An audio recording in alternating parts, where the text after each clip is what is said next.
उप मुख्यमंत्री देवेंद्र फडणवीस इनके द्वारा डॉक्टर बाबा साहब आम्बेडकर सांस्कृतिक भवन के नवनिर्माण के लिए 10 करोड़ रुपए की निधि उपलब्ध करवाकर देना यह सिर्फ और सिर्फ समाज को गुमराह करने का षड्यंत्र है, ऐसा आरोप लगाते हुए डॉक्टर बाबा साहब आम्बेडकर सांस्कृतिक भवन नवनिर्माण समिति नागपुर ने अनेक मुद्दों और सवालों का सरकार से निराकरण करने की मांग आयोजित प्रेस वार्ता के माध्यम से की। आप जब वो ऑर्डर कॉपी आप जब पढ़ोगे उसमें क्लियरली लिखा हुआ है कि इनको एनओसी लेनी पड़ेगी। अब वहाँ पे ज़मीन का जो लीज़ है वो किसके नाम पे है? वो है गरुड़ा अम्यूज़मेंट पार्क के नाम पे। क्या उनकी लीज़ कैंसिल हुई है? नहीं हुई है। तो इन्होंने ये 10 करोड़ रुपए तो दे दिए पीडब्ल्यूडी को, एमटीडीसी ने इनको एनओसी भी दे दिया है, लेकिन ये लोग बनाएंगे कहाँ पे? प्रश्न तो वही है ना। और अगर क्या वो जो लीज़ है वो रद्द हुई है? क्या वो रद्द नहीं हुई है? तो क्या देवेंद्र फडणवीस जी चाहते हैं कि कॉन्ट्रैक्टर जो है वो कोर्ट में चला जाए और कोर्ट में जाने के बाद यहाँ पे जुडिशरी स्टे लग जाए और 15 साल तक का बाबा साहब को जो स्मारक है वो ना बने? क्या ये मंशा है?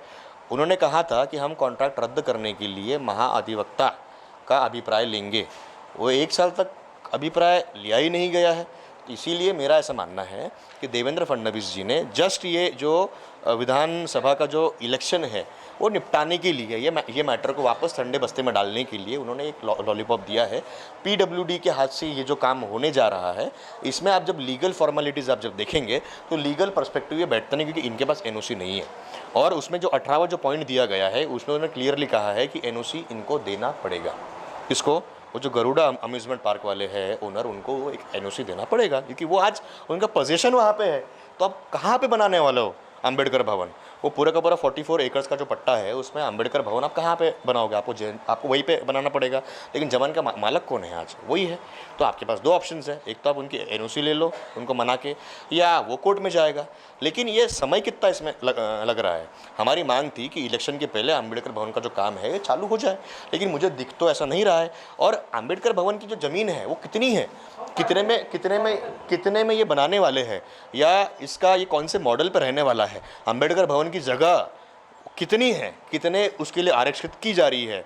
हमारी जो मांगनी थी 20 एकड़ की, और हमारी जो समिति थी किशोर गजभिये साहब की, जो विकास ठाकरे जी ने जो कहा था कि 20 एकड़ की जो जगह है वो राखिव है, तो इसके ऊपर क्लैरिफिकेशन कौन देगा? अभी तक तो क्लैरिफिकेशन आया नहीं है।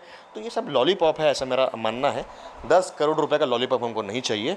हमको हमारी ज़मीन का जो क्लैरिफिकेशन है वो हमको चाहिए। आप उतना क्लैरिफिकेशन हमको दे दो, हम जो है वो पूरा का पूरा जो भवन है, जो स्मारक जो बनने वाला है, वो हम लोग समाज हमारे पैसे के डोनेशन से हम लोग बना सकते हैं। इसमें सरकार की 10 करोड़ रुपए के लॉलीपॉप की हमको ज़रूरत नहीं है। महान्यूज़ 7 के लिए कैमरा पर्सन प्रतीक कलस्कर के साथ आंचल लोखंडे, नागपुर। अपने वेडिंग प्लान को बनाइए फन और एंटरटेनमेंट से भरा event Gangotri resorts and lawn के साथ, जहां आपको आपकी वेडिंग के लिए मिलेगी अट्रैक्टिव एंटरटेनमेंट और फन से भरी एक परफेक्ट लोकेशन। यहाँ आपको मिलेगा धमाकेदार पूल साइड पार्टी करने का मौका with water slider, boating pedal, baby pool, swimming pool and craziest rain dance with DJ. सिर्फ इतना ही नहीं, यहाँ आपके मनोरंजन के लिए उपलब्ध है modified jeep ride and kids entertainment free ride भी। साथ ही यहाँ आपके गेस्ट के लिए उपलब्ध है deluxe rooms and halls, 4 AC 2 BHK cottages, well-designed dining and dormitory and banquet hall और वेडिंग अरेंजमेंट्स के साथ साथ यह लॉन आपको मिलेगा शादियों के लिए वेल डेकोरेटेड। साथ ही आपकी सुविधा के लिए प्राइवेट पार्किंग विद गार्ड्स भी उपलब्ध। तो इतना सब कुछ मिलेगा, वो भी सिर्फ एक ही छत के नीचे। तो अब देर किस बात की, आज ही अपनी बुकिंग कंफर्म करें गंगोत्री रिजॉर्ट्स एंड लॉन के साथ। For more details and bookings, please contact Kishore Thakurdas Jetwani on 9325305344 पर, या कॉल करें 7972585197 पर।